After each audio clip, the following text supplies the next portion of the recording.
Welcome to the Swish Show. As always, I'm your host, Ryan Tuckwood. Today we're going to be doing something slightly different. We're leading up to Christmas, so I'm a little bit festive if you can see me on camera. And I'm going to be talking about the 12 steps to a successful 2022. So 12 different things or aspects of life that we can focus on that are really going to drive high levels of performance and success in 2022. So I've got my beautiful assistant, Jackson Erngy. Assistant? Wow. Yeah, you're my assistant. Or what would you like to be called? Videographer, let's go there. Head assistant videographer. And he's going to be reminding me of the 12 steps that I created a few days ago in accordance with this podcast. So let's kind of crack into it. Fantastic. Ryan, well, your first step that you have set for 2022 is sleep on goals and write them again. Oh, I did. I remember writing that one. Yeah. Whenever I do goal setting, I encourage people to instinctively write their goals down.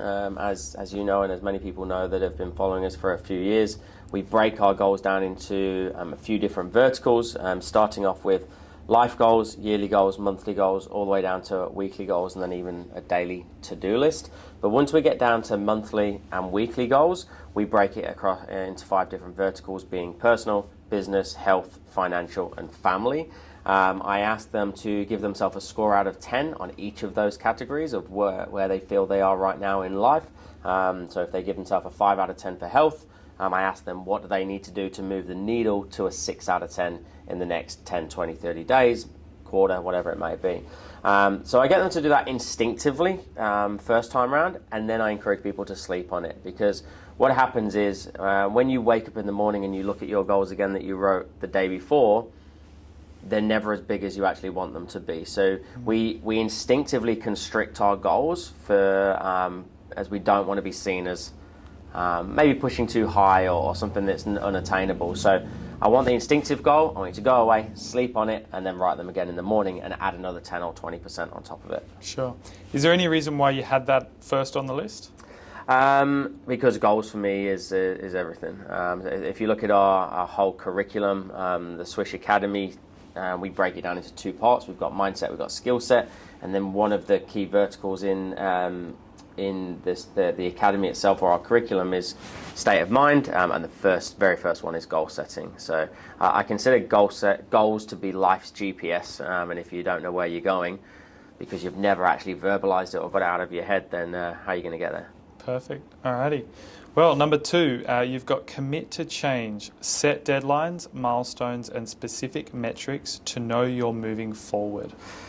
Oh, okay. I think change starts in our head first. I think you can just hope for change. You can cross your fingers and it'll be better next year. And all of a sudden, January the 1st rolls around, and my life will be different, and COVID will be finished, and we can't live by chance. We've got to live by choice, and the choice starts in our head. I need to make a commitment to self that I'm going to become a better person, that I'm going to become a better husband, wife, father, mother, business owner, colleague. I need to commit to that, to self. I got to hold myself to a high level of accountability and a standard to it as well. And to enable me to do that, I need to set specific milestones or a timeline for my goals.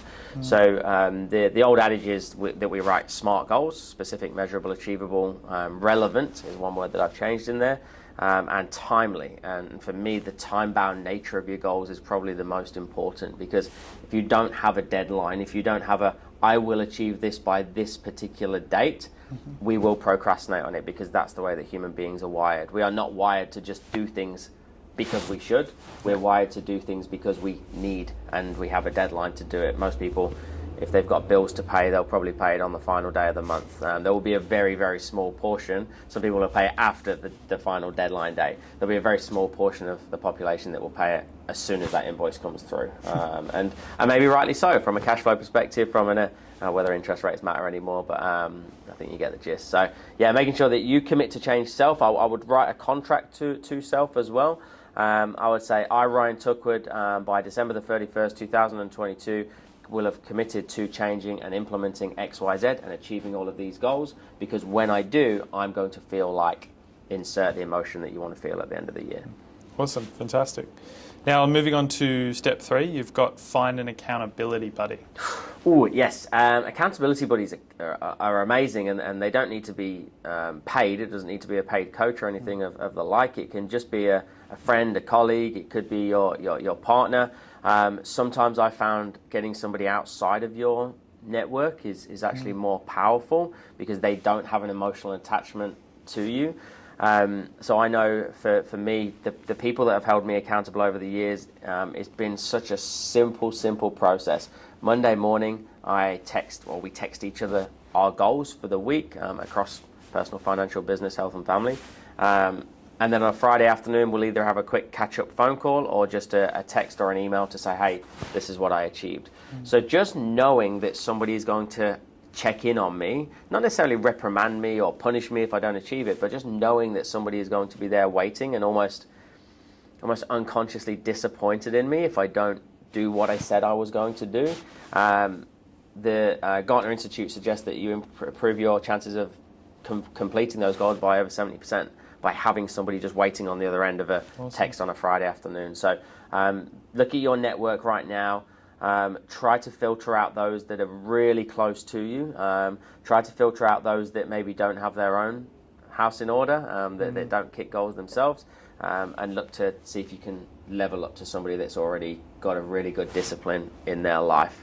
For those people that are in our academy, we encourage them to do that in our weekly focus sessions. We say, look, there's a community here, there's a network, which is that we did that intentionally. We wanted to create that overlap in people's lives, so that you could go, hey, Jackson, mate, I really want to drive myself next year in 2022, but I know I won't be able to do it by myself. A little bit like when you go to the gym, right? If you've got a gym buddy that's spotting you, obviously I go to the gym quite a lot. You can tell that I lift a lot of weights. And I wouldn't push, I wouldn't lift, I wouldn't run as fast or as hard as I could if I did it by myself. So find yourself an accountability buddy. Fantastic. Awesome. Now, step 4, you've got schedule in your diary a full 12 months in advance and remember to book you time. Yes. So Glenn Richards said this to me. So Dr. Glenn Richards is one of our investors, came on board through the Shark Tank capital raise.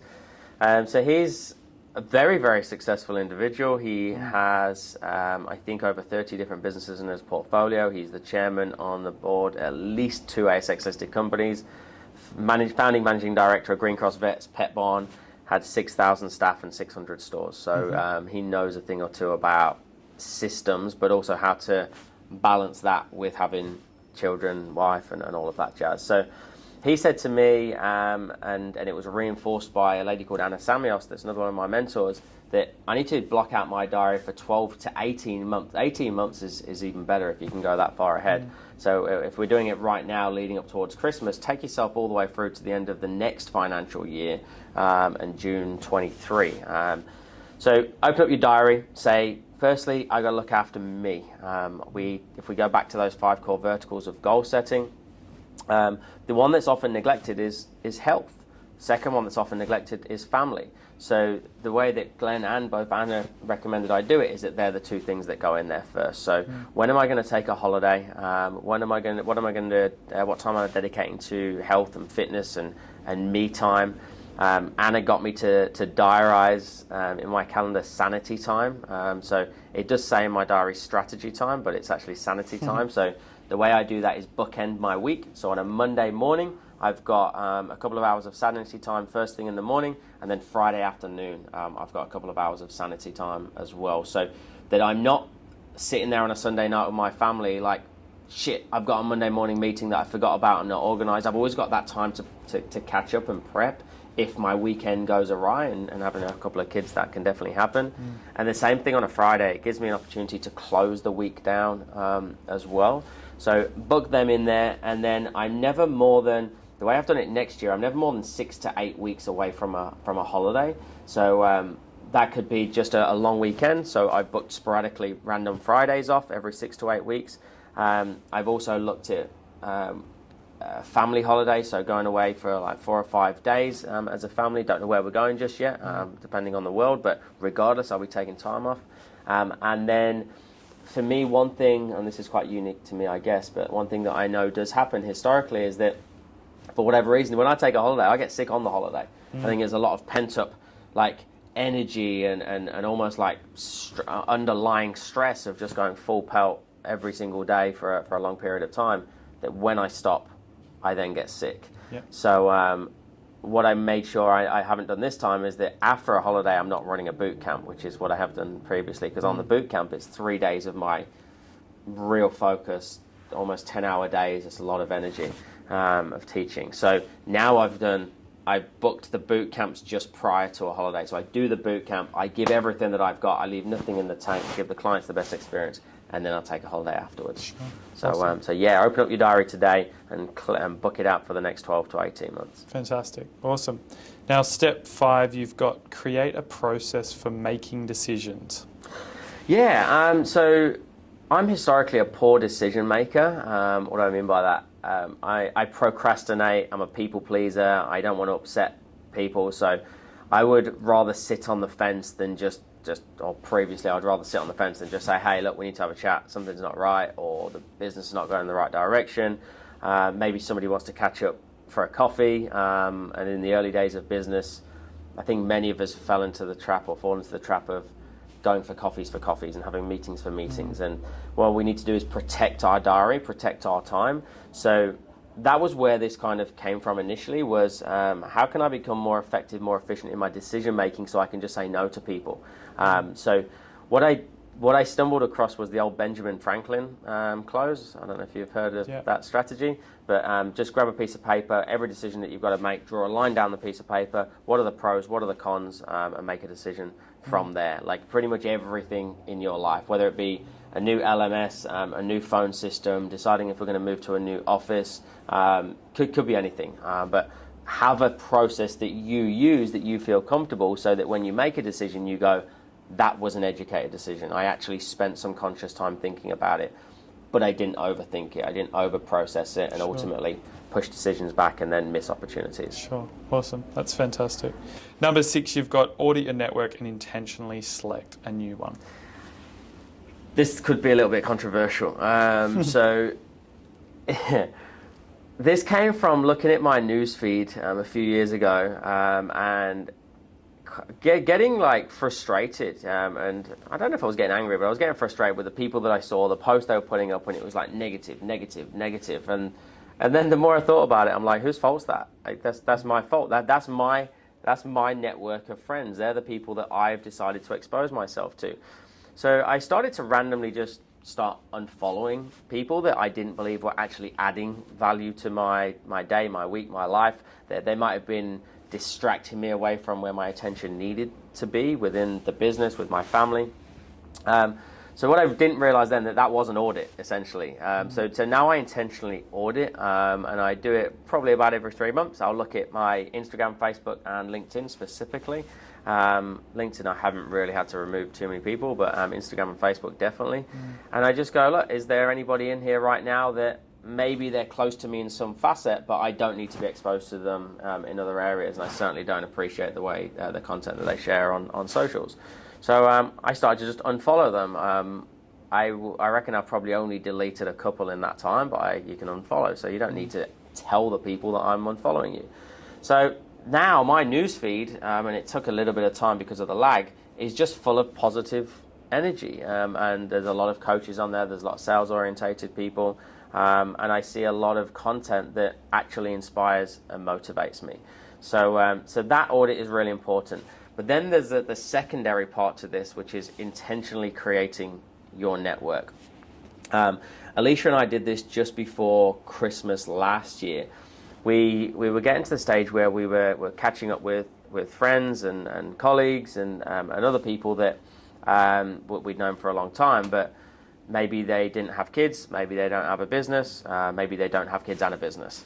And we realized there was a bit of a disconnect. It wasn't like it was, which once you have babies and you run businesses for a while and they get bigger, then it probably is never going to be that case. And that's okay, right? We outgrow people and we meet new people. So we said, well, who do we enjoy spending time with? And we looked again back into our network, and the people that we enjoyed spending time with, the ones where it was really easy, it just flowed and nothing mattered and we didn't have to force conversation, they were people that had kids and they ran businesses, and they knew what it was like to work 12 to 14 hours a day, then come home and have to work again as a parent. They knew that Alicia works exceptionally hard to run her salon, and she's a full-time mum as well. So we went, how can we have more of those people in our life? So we created our hit list, for want of a better phrase, and we literally built out a list of names. I've never shared it with anybody, but those people are in our life right now. So anybody listening to this right now, they're like, they only reached out to us in January. That's weird. You're probably on the hit list. And we have intentionally spent more time with people that own businesses and have children, and it's made for a really enjoyable last 12 months. So that might not be your specific scenario, but it could be that you're wanting to start a business, you're struggling, maybe you've got challenges with new staffing and recruiting and cash flow, whatever it may be, and you want to surround yourself with people that have been there and done that before because they get it and they just understand you. So I'm now not taking parenting advice from people that haven't got parents, and I'm certain parents that haven't got kids, and I'm sure they've got parents, and I'm certainly not taking business advice from people that have never started a business. So it just makes it easy because I'm not frustrated. Yeah. So intentionally build out your hit list for 2022. Yeah, I mean, if you don't mind me adding, that's one thing that while I've been learning off of you, I've changed in my life, and then in 2021 I ticked off all of my goals this year, and I've related back to auditing my social media network and then who I'm putting in my life as well. So with my social media network, I cut anyone that has that idea of shiny object syndrome, because I was going on social media every day and falling into that same trap. Yeah. I unfollowed all the people like that, and now I've been running and building my own business for now the same business for over a year and a half. And I've ticked off all my goals this year, and so I relate that back to that one step. Yeah, just it's changing my terminology of what is success and what is it you do every day is important. Changing business to business isn't. It's really hard not to get consumed with other people's lives, like when you're exposed to them all of the time, like rightly or wrongly, whether they're positive or negative, it will impact you. So if you have got people that are starting a new business every single week, and they're always jumping on the next big thing, unconsciously that encourages you to do the same. Unfortunately, it makes it acceptable. It makes it acceptable, and it makes it okay. And I'm not saying that is wrong. Like if that's what gets you going, that's fine. I just personally haven't seen too many people that have gone business to business, no real passion behind it, just starting a new venture all of the time to say they're an entrepreneur. I personally haven't seen too many people be really, really successful through that, or on a deeper level have ultimate fulfillment. And that's just personal experience with speaking to them away from social media. So, I mean, you said cut. One thing I would say is that we don't necessarily need to cut people. We can just reduce our exposure to them. Sure. It could even be family members as well. And that's the hardest part. The people that we often need to reduce our exposure to they're the people that are closest to us. They're the ones that we might have grown, we might have changed, and they fear that. So they're not doing it intentionally, but they unconsciously try and hold you down and pull you back, because the more you grow, the more it kind of highlights how much they haven't grown, and it creates like a disconnect. So I don't eliminate friends and family, but I reduce my exposure to them, or I control the narrative around the conversation. So if I can see it going down one particular route, and they think I work way too hard, you're going to kill yourself, money won't make you happy. If I can see that it's going to go down that route as it previously did, I won't even talk about business to them. Like, I don't even let it go that way. If I know there's going to be a conversation about a pandemic and vaccinated versus unvaccinated, and I can see the narrative going down that way, I won't even allow that to kind of to kick off, right? No, so we can control the narrative in the early part. Fantastic, awesome. Alrighty, so now for number 7, you've got always go to bed more educated than you woke. Invest 5% of your salary back into you.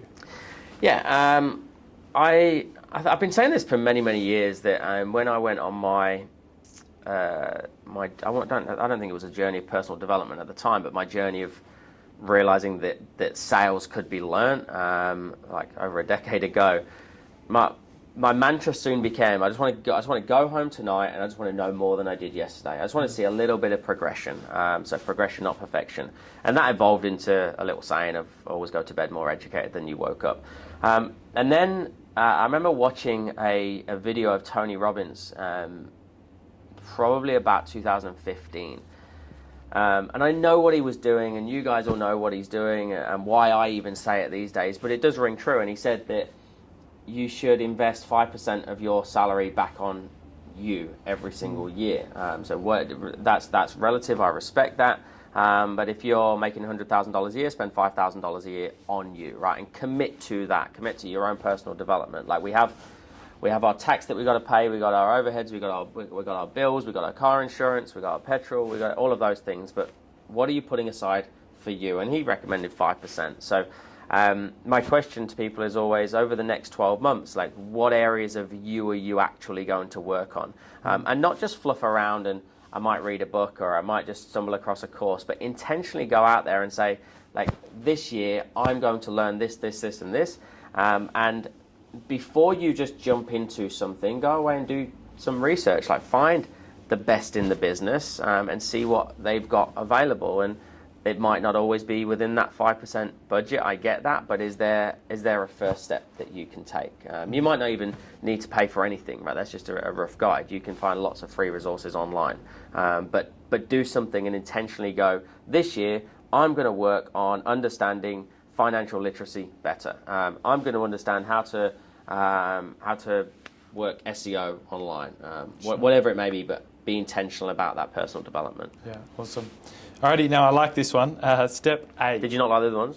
Well, yeah. No, this one, it stands out for me. Always have a Sunday session, or a sesh, I think it's written. Yeah. Okay, so my Sunday sesh is something that I... Tell us, Ryan, what do you do on your Sunday sesh? So my Sunday sesh is way different than it used to be. So Sunday is now an acronym for me. So my Sunday sesh is not going to the Bavarian and doing 2 or 3 steins, unfortunately. Sunday sesh is find yourself half an hour at the end of every week or the start of each week, whichever way you look at it, and plan the week ahead.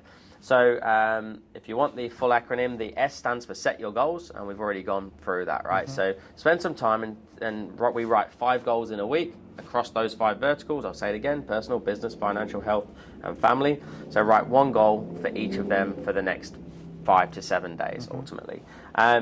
What's on after Sunday you is understand potential challenges that come up. This came from Glenn Richards as well, where he speaks about the what if scenarios. So what if I get somebody calling sick on a Monday morning? What if one of my kids is sick on Wednesday and they can't go to kindy, right? Just write down those potential challenges that we might face, because I don't want to have to deal with it on the spot. I want to be proactive, not reactive.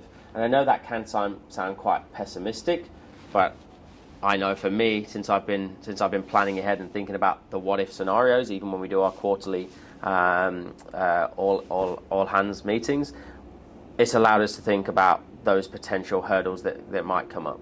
So U is understand potential challenges. The N is non-negotiables. So what are your absolute non-negotiables every single day? So it could be, I'm going to drink X amount of water every single day.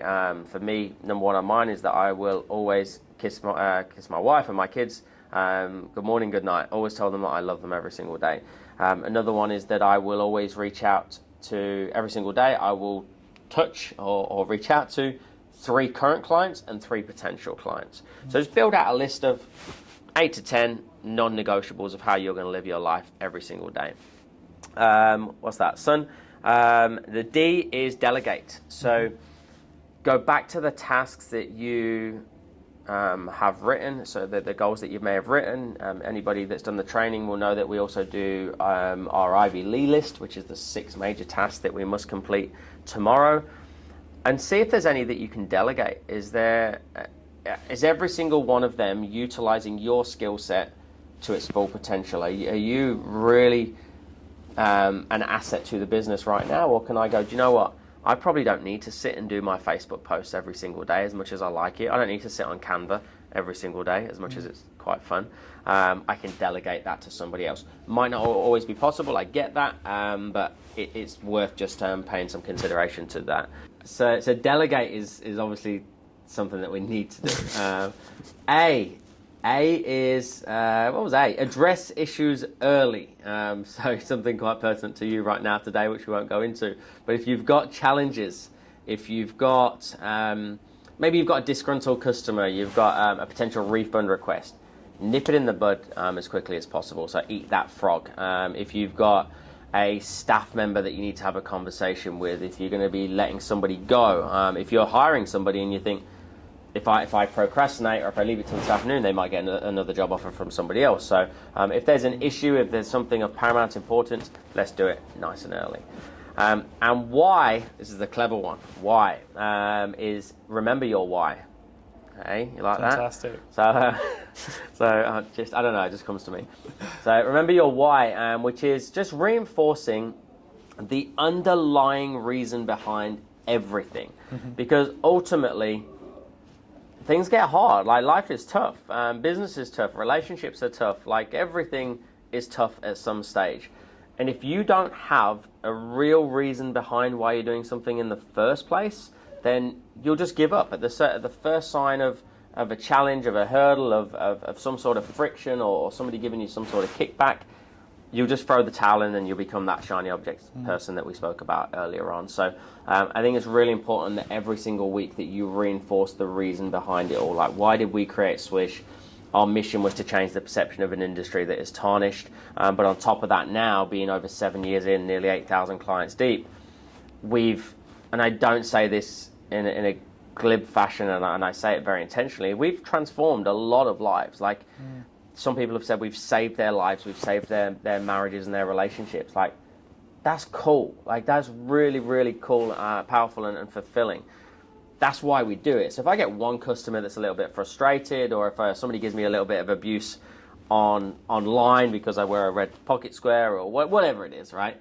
That's all right, because the reason I'm doing it is much bigger than that. So that's what the Sunday session is to find 30 minutes, have a big reset, and set yourself up for a really big week within the big year.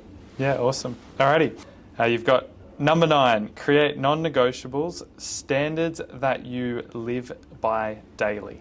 Yeah, okay, so I think I touched on it, didn't I, in the Sunday sesh? So the end was non-negotiable, so just putting some more meat around that. Literally create yourself those 8 to 10 things that you will do every single day from the second you wake up to the minute that you go to bed at night, and do it in all facets of your life. So the easiest way to create non-negotiables is to think about those 5 core verticals again: personal, business, family, health, and family. Did I say family twice? Maybe not. Anyway, tell me if I said family twice.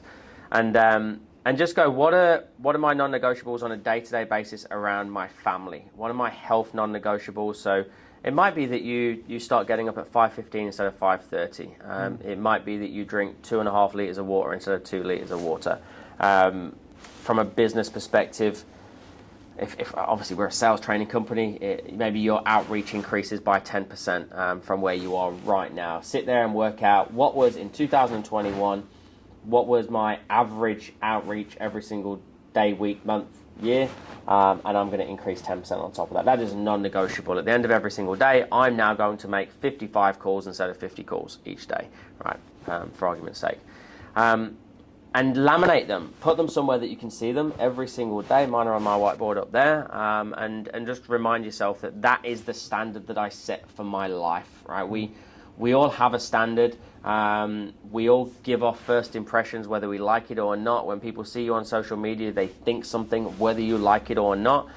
How do you want to be seen? How do you want to be perceived? And what standard are you setting for your own life? And do it intentionally, not by chance. Perfect. Number 10, we are coming to the home stretch, but cash flow forecast for your personal life as you would for your business life. Yeah, so cash flow forecasting, I'm sure most people know these days, but if you don't, it's just a simple process of looking at all of the expenses that are coming up in a month-to-month basis. So not saying these are our overheads for the whole year, but saying I've got a subscription of XYZ service and it comes out in August every single year, right? So I don't go, I'm going to pay $1,200 for the year for it, I'm going to divide that by 12 and it's just $100 a month. I say in August I'm going to pay $1,200, right? So and I break that down into every aspect of my business. But most people don't do that on a personal level. They don't look at all of the subscriptions they've got, the petrol that's going out, the food and the grocery bills they've got, the kindy fees. build it out, write it out. Go, what are my overheads on a weekly, monthly, yearly basis? For us, October is my youngest Fox's birthday. Then on my birthday, Fox's birthday. Then it's November is Alicia's birthday and the dog's birthday. And then in December it's Mav's birthday. Then we've got Christmas. So we've got more expenses at the back end of the year. Like, we know that. We're organising kids parties and jumping castles and bouncy castles for people in the UK and all of that jazz, right? So we can forecast ahead for that, which means that we can then budget in accordance with it as well. So don't just create a cash flow forecast in business, create one on a personal level too. Fantastic. Number 11, we've got show gratitude. Intentionally reach out to 3 people each week that you have or could have a positive impact on. Yeah, when I wrote that one, I don't think I'd ever even acknowledged that was what I was doing. I just when you said to me, Ryan, can we write 12 steps to success, like the 12 days of Christmas for a successful 2022? I obviously started to look at my own life and go, okay, well, I don't know if I class myself as successful, but I've definitely had levels of success in the last few years. So I'm like, well, what do I do? And I just realized that's one of the things that I do. And I wrote 3 as a very conservative number because I will be sending out way more messages than that. But it's just, I think it's part of one of my non-negotiables is to reach out to 3 potential clients and 3 current clients. And if it's a current client, it could also be a friend or a colleague. I'm just sending them a message saying, hey, I just really appreciate your ongoing support. Hope everything's going okay. Proud of the journey that you're on. Inspired by what you're doing over there, blah, blah, blah. And I just do it. So I was like, okay, well, that's something maybe that we can add to our life because you'll be surprised at the messages you get back, which are both inspiring and humbling because people will say, oh, thank you for thinking of me. Like, you either helped with this or you're inspiring too. And I don't do it to get those messages back, but when you do get one, it is really, really nice. So intentionally build in some levels of gratitude into your life. What I will say, there's sometimes an argument or a discussion around being grateful for what you have and showing gratitude and being ambitious. And I think sometimes people get chastised for being really ambitious, wanting to succeed, wanting to achieve more, as they might be seen as not being grateful for what they have. Like, I've come a long way, this business has come a long way. I'm nowhere near the person I was in 2010 when I moved over here, which is fine. We're supposed to grow. And I know, because I've had it said to me, people say, oh, well, you should be grateful for what you've got now, where you live, what you drive, the Gold Coast is one of the most beautiful places in the world, blah, blah, blah. I'm like, I am grateful. Like, I'm 100% grateful for that. But I still want to achieve more. I still want to drive. I still want to impact more people, right? The bigger we grow, the more we can impact. So whilst we're showing gratitude, I want that to give us a level of humility and inspiration as well internally, but don't allow it to then, slow down your ambition for people that might say to you every now and then, you should be grateful for what you've got because there's always someone worse off. I actually think that sentence, there's always someone worse off, is totally debilitating to somebody's potential. So I think it's a dangerous area to have a conversation around. So yes, there is always somebody worse off, and yes, there's always somebody better off. So I can be grateful for what I've got, and I can drive myself forward to achieve more things. And by sending out that message a few times a week, actually inspires you to drive on and achieve more, to impact more. Fantastic. Awesome. Number 12, lucky last. Now, the 12th step for our 12 steps for a successful 22 is find what re-energizes you and intentionally plan your day around it. Yes. So if this is being shown, we're building this up to the 12 days of Christmas. So is this on Christmas Eve or is this Christmas Day? This is the big one. It's one of the two, yeah. This is the big one. All right, no pressure. Okay, well, firstly, Merry Christmas if you are watching this the day before Christmas. And hope you've been good and you get all that you want this year. What re-energized you? So this came from a conversation initially with Luke Mathers, who is an author of a book called Stress Teflon. He's become a mentor of mine. I hosted a retreat with him called Primal Reset this year. And he said to me, Ryan, like, you need to intentionally find time for you every single day. And to do that, it's not just finding time and then going, all right, well, that's it, I'm sitting by myself. It's like intentionally going, what lights me up, what re-energizes me. When I've had a tough day, when I've had a stressful week, is there one thing that I can do? Is there a piece of music that I can listen to? Is there a food that I can eat? Is there a restaurant, a bar, if you can go to, that makes you happy? Is there somebody that you can spend some time with that always inspires you? And as we went through this, I just started thinking away from the conversation, and I realized that my two things were silence and solitude, right? I love being by myself. I love being in silence. I'm an introvert by nature, so that's kind of my little safe place. And I love sunlight. Like I've always, I don't know if you can see it right now because it was a few days ago, but I got sunburned right now from spending a bit of time. Just on the tip of your nose? I got burnt just there, yeah. How's that happen? I don't know. Spent a bit of time over the weekend in the sun and got a little bit burnt. But I enjoy the sun. The feeling of being alone in the sun, in silence, preferably on a beach where I can hear the waves crashing. So it's not quite silence, but I could walk away from that after an hour, and that will set my whole week up.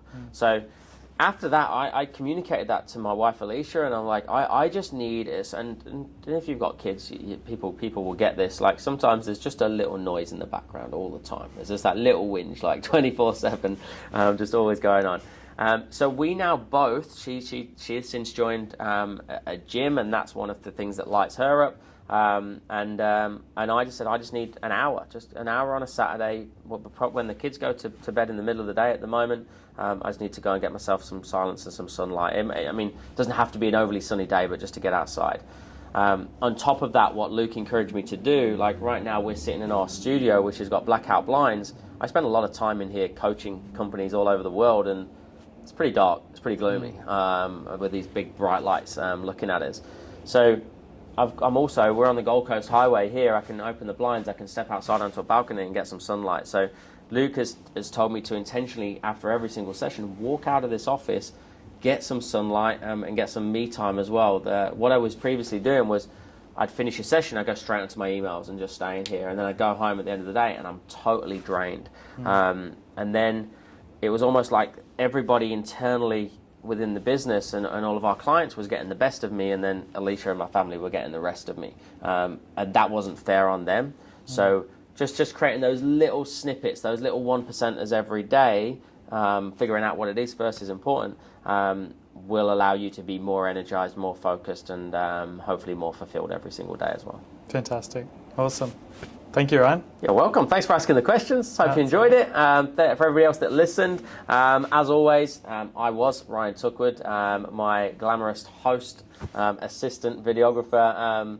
Oh, no way! No way! The other camera's still on. Unfortunately, that camera didn't want to hear about this, but my glamorous host, assistant, or videographer, whatever you want to call him, Jackson Erngy, has been asking some wonderful questions. Have yourself a phenomenal Christmas, a really, really successful 2022, and we will see you when we get back on January the 10th. Bye for now.